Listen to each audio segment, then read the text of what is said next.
Howdy, everyone. Hope your week is going good.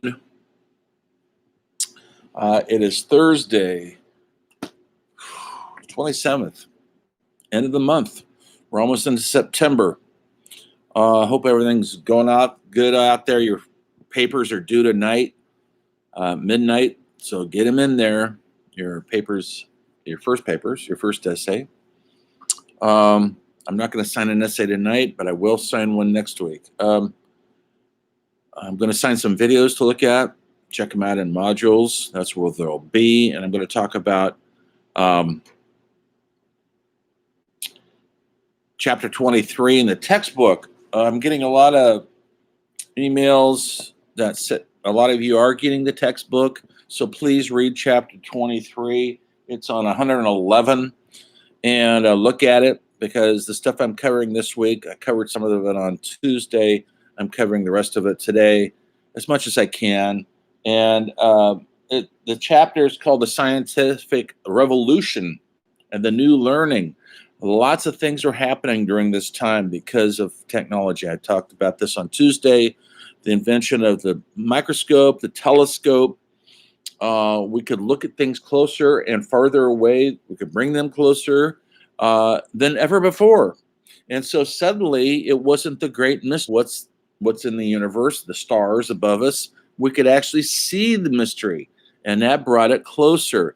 And same with a microscope. No longer is the human body that mysterious, because now we could take a blood drop and look at it in a microscope to see what we're made out of, to see further into the mystery of who we are physically and mentally. And that's the revolution that's going on. And I mentioned on Tuesday, because of the printing press, more people knew how to read than ever before. And suddenly we were getting long works of fiction, a novel. For those of you who don't know, but a novel is fiction. When I say the word novel, I'm talking about a work of fiction. If it's not a novel, it's a work of nonfiction or a memoir. I'm not talking about that right now. But so whenever I mention a novelist, like Cervantes, who I mentioned last Tuesday, who wrote, I'm going to draw a blank now, but La Man and La Mancha, he is one of the first supposed novels ever written, long-form storytelling. There were supposedly other books being written in other areas of the world, like Asia, but we're kind of covering the Western canon in this class. Don Quixote, there it came back to me. Anyway, and people have never seen anything like this before or read anything like this before. All of a sudden, storytelling became modern and immense because they could tell stories in a long form, and people knew how to read. And they loved these stories. And that really started our journey into narrative fiction, which we're still continuing to this day. And we do it through other mediums, film, music, painting, because the narrative, which means simply story, goes through all those arts. It goes through all of that. It even goes through architecture, which I'll talk about later, not today. Because the buildings we live in, the buildings we see every day, the buildings we've walked through have a huge impact on who we are and represent who we are at that point in time in history. If anybody ever gets a chance to travel again, please go to Europe. Please go to old cities in Europe and really see some old architecture. We don't have much in this country because this country is relatively new, 300 years old, maybe 400 years old. But the buildings, the old buildings in America, if anybody ever gets a chance to travel again, go to Boston. You'll see the old buildings. That's as old as we get there. Boston and Rhode Island and those areas, that's where the early settlers settled. And you can still see some great architecture from that era in those eastern cities, because we didn't have much out here in the West. There was nothing out here, maybe homesteaders and things like that. But even San Francisco is considered a modern city compared to Boston or New York City. So if you ever get a chance, please do go travel those places and walk those streets, and you will feel the history. You will feel the quality of life for a moment that people experienced 400 years ago. Especially when you go to Europe and you walk through Paris or Rome or Madrid, you'll really feel the history there, because they didn't, unlike in America, for the most part, they didn't tear down buildings to put up malls, but also World War II destroyed a lot of Europe. A lot of the history of mankind was erased through the bombings in World War II. Anyway, which is tragic. And so you go to a city like Berlin, and it's very modern because the buildings are new. I mean, when I say they're new, they're built after post-World War II, because Berlin was essentially flattened by Allied bombers in the war. And so a lot of history was destroyed through warfare. Anyway, today, look, I want you guys to read chapter 3. I'm going to post a couple of videos, documentaries in the modules, and please look at those, take notes of them. You may write your paper about them next week. I'm not going to send one this week, because what I'm trying to do, because I have 4 classes and I got 200 students, I've got to kind of gauge it so that I could grade papers on time the best I can. And if all the classes are due at the same time, it's overwhelming for me. And so I'm trying to stagger the days and the weeks the papers are due. We'll see how that works to get it all in. But so don't worry about writing a paper this week, but there might be a discussion. I'll post that later. I'm also using a new element. I don't know how I'm going to like it or not. It's on Canvas. It's called Pages. And instead of me giving you guys individual assignments, discussions, announcements, supposedly I could do it all on Pages. I can even post the videos on Pages. I haven't done that yet. We'll see how that works. And so we might just be able to go to one place instead of separate places. I'm working on it. It's a work in progress. I'm also working on trying to find out how to do a Zoom with you all, and I'll figure that out this weekend, I hope, and then maybe we'll have a couple Zoom meetings too. Don't panic about that yet, but hopefully you'll be able to attend.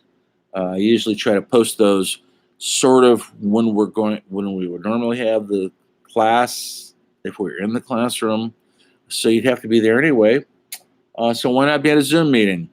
If not, I will probably see if I figure out how to use it, record it, and so you'll be able to go look at it later.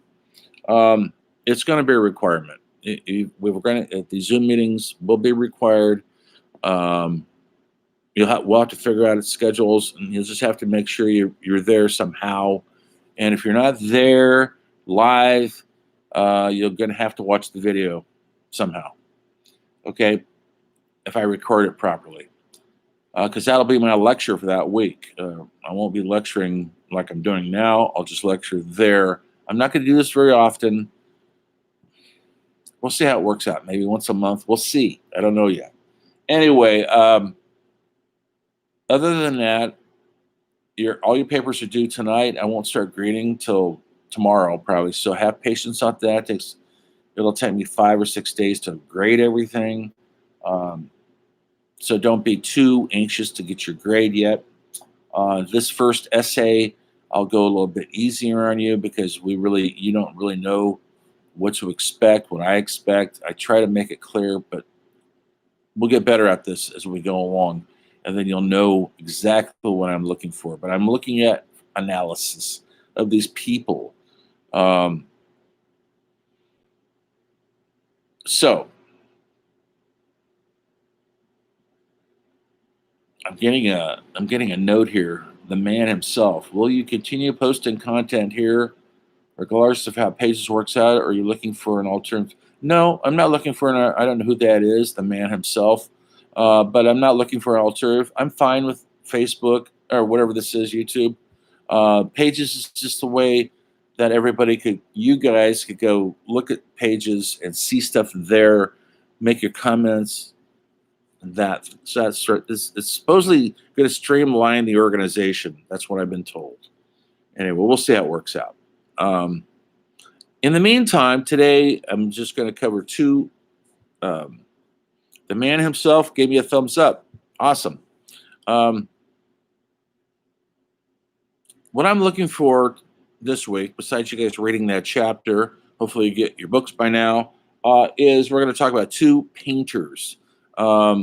Last week we covered some scientists, Galileo. I think we covered Francis Bacon, maybe not, but these are philosophers and scientists. And I think I may ask you to look at the video for Galileo. But today I'm going to ask you to look at a couple of videos. I'll post them on modules tonight or tomorrow. There's no hurry. On two painters of this era, which is the 1550s to 1750, in those 200 years. Lots of things were happening because it was considered a renaissance of technology and peace, actually. Warfare was kind of put on hold for a while. And we're coming out of the Middle Ages. We're coming out of the philosophies, the Greek philosophies that held us kind of captive. But now we've got modern philosophers. Like I had you guys write your paper last week on Martin Luther.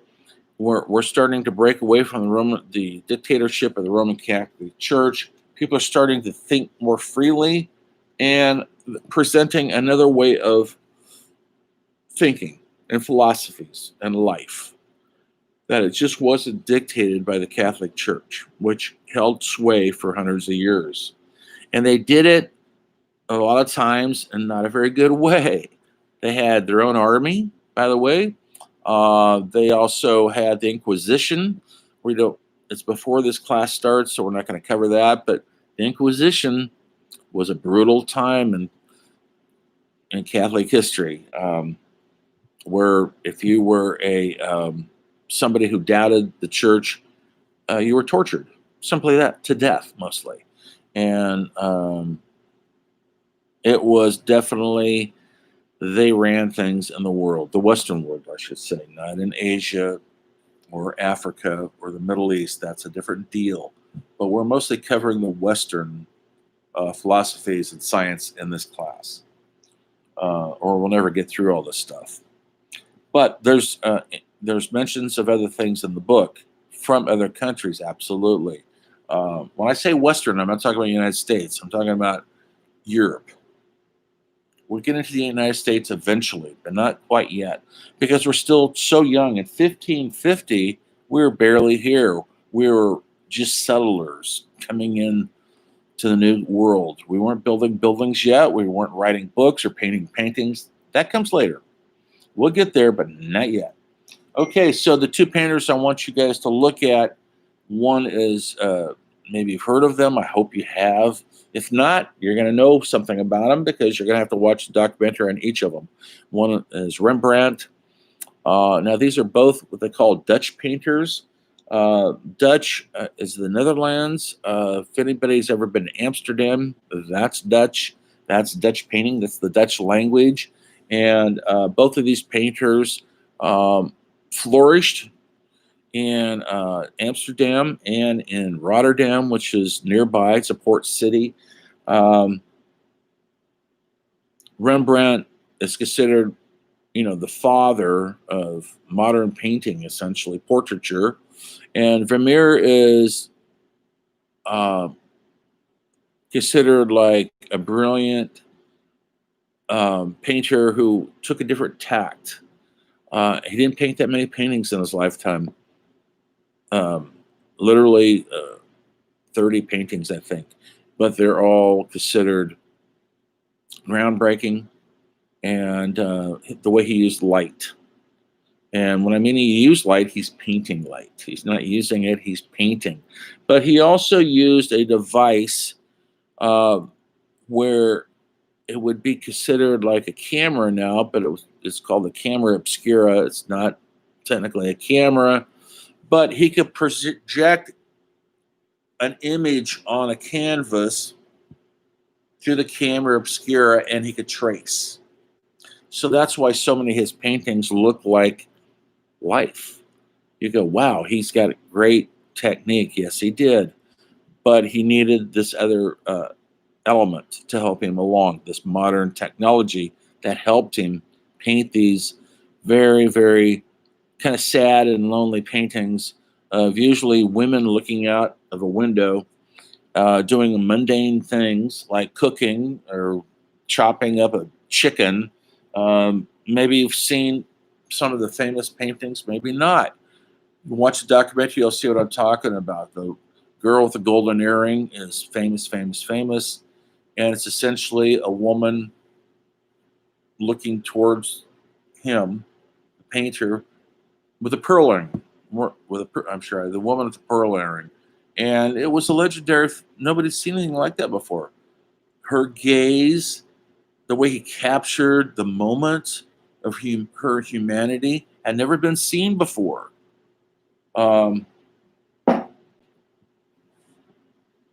Maybe in that sense. They made a movie of it with Scarlett Johansson. It's okay.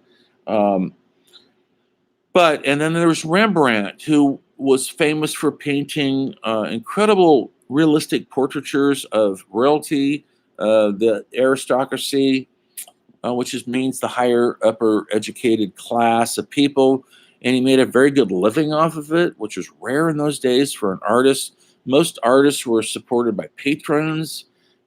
Wealthy people who dug their art would pay them a monthly, they pay their rent and their food bills for them to paint. And that's how you usually can make a living being a painter in those days. You had a patron, usually a wealthy patron, who believed in your work. In a way that still kind of goes on. It went on till later on as we get into the 20th century. A lot of people like Andy Warhol and other Basquiat, modern painters, they depended on wealthy people, but who gave them free rent, paid for their supplies in order for them to put out the work, because the work was everything. And if they can't put out the work, they can't paint. And so Michelangelo, who painted the Sistine Chapel, his patron was at one time like the Pope. So they had heavy duty patrons who believed in what they were doing, but also in a way they kind of controlled their output. Especially with Rembrandt, they wanted him to keep painting portraits, and he did hundreds of these things. But he kind of wanted to express himself further and fuller, and he went past that, and he started painting things that nobody wanted to see, things that he wanted to paint. And he started losing business. His paintings didn't sell. And at one point, Rembrandts Life, he was at the epitome of lifestyle. He had a great house in Amsterdam. He had a family. He was well thought of in his time, which is rare. But then when he broke away and started painting things that only he wanted to paint, he lost a lot of patrons. But now and you'll see in the documentary, I'm going to have you guys look at, now they see that what he was painting, besides the portraitures, is even more genius than the portraitures. One of his most famous paintings is called Night Watch. I've seen it in person because I went to Amsterdam and at the Rijksmuseum, and I saw it in person. It'll blow your mind in person because it's huge. It's as big as an auditorium wall.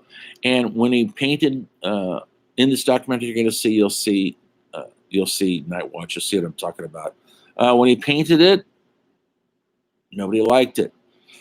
The people were outraged because it wasn't what they were expecting. It was a scene with some soldiers, and they're on night watch. That kind of says it all.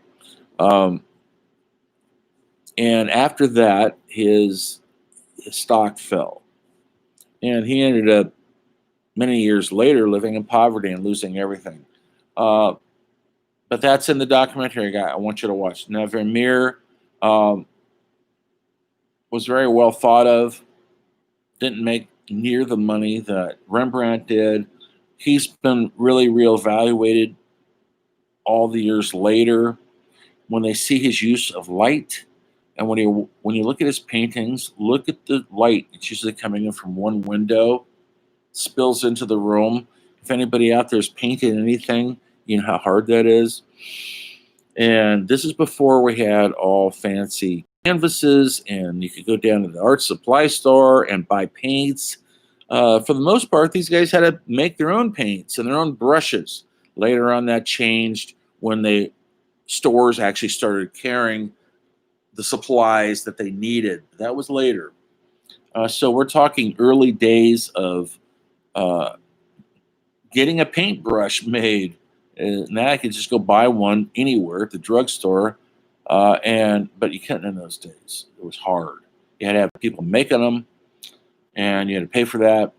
And so you're not looking at just the painting; it's the painting supplies that went to create these incredible works. So today, the chapter 23 really covers science versus religion. Science is starting to make inroads.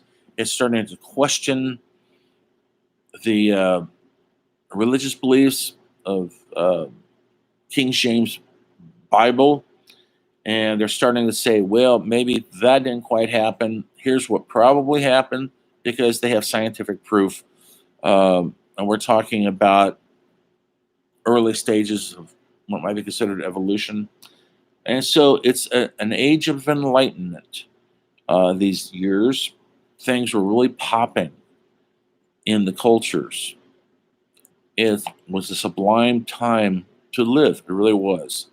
It was getting very sophisticated into what would be now modern culture, but it was just making inroads into what we would think would be modernism. We're talking about the philosophers were coming about, writers. Shakespeare started writing his plays during this time. I'll talk about that later. So it's the new enlightenment, the age of reason. It sounds good, doesn't it? Being reasonable. Anyway, so I'm going to wrap this up. Look at pages. I'll make an announcement of where the videos are. They'll be on modules. I got to post them. It's going to take me a little while to do that. And I'll post this too. You'll see it. And this is Thursday night. Like I told you, on Tuesday, I'm going to try to keep Humanities 2, which is you guys, on Tuesdays and Thursdays. My other classes are Monday and Wednesday, and we'll try to take Fridays off. But also, I'm supposed to announce this. I guess I didn't make it clear on the syllabus about my office hours. Well, I don't have an office, folks. This is my office, and so I just put my phone number and my email, and you can email me or text me or whatever anytime. I don't have hours, but I guess evidently I'm supposed to have hours, and so I'm going to be posting those. It'll probably be 2 hours a week if you want to get a hold of me somehow. Over a Zoom conference, a FaceTime conference, a phone call. I'll say call me from 1 to 3 on every Tuesday and Thursday, and that'll be my office hours. And I'm supposed to put that in the syllabus to make it more specific and clear. I think you guys already know that you can get a hold of me pretty easy, and I think a lot of you have, so it shouldn't be a problem, but I'll make sure it's on the syllabus. Okay, so when you go back to refer to it, you'll see the stuff. Make sure when you text me or email me, you use my private email, rexhaas@yahoo. Don't use the Shasta College email because I rarely check that because literally I get 500 emails a day from all sorts of things at Shasta College, not directly to me, but about meetings coming up and things I'm really not involved in. So I don't check it often, but I should. So contact me at my private email or text me. And if you want to meet for, if you have some issue, you need to meet me personally, we'll do a FaceTime thing like I just announced. Anyway, the weekend's coming up. It's still smoky as hell. Near my house today, there was a plane crash and 2 people died. I didn't hear it. It happened 6:30 this morning. Literally, just a couple blocks from my house. I'm right next to the airport, and I guess the plane didn't make its takeoff. 4 people, maybe you've heard about this already, or if you ever go up on Placer, you'll see it. 4 people went up in a plane, and it came down really hard. 2 people were killed. 1 person's in horrible condition, broke legs, 90% of their bodies are burned. It's ugly, folks. People in airplanes, and they're saying the rumor is that the plane was too small for that many people. So be careful out there, folks. You never know when it's your time. So stay safe. Keep washing your hands. Keep wearing your face mask. We'll get through this, and I will see you next week. Good night.